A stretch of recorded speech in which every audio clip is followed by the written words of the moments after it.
why we are out here, we must remind ourselves what our mission is. Amen. I had someone say once before, I have to remind myself why I am here. Amen. But you have to give yourself away. It's not about you. It's not about you.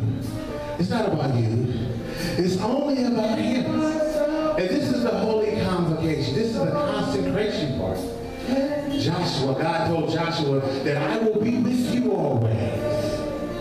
But I need you to set aside for a minute. I need you to go consecrate the people. Consecrate the people. Set aside. Reflect, muse. Clean their inside. God needs you right now to cleanse. He needs to cleanse you because he has something for you to do.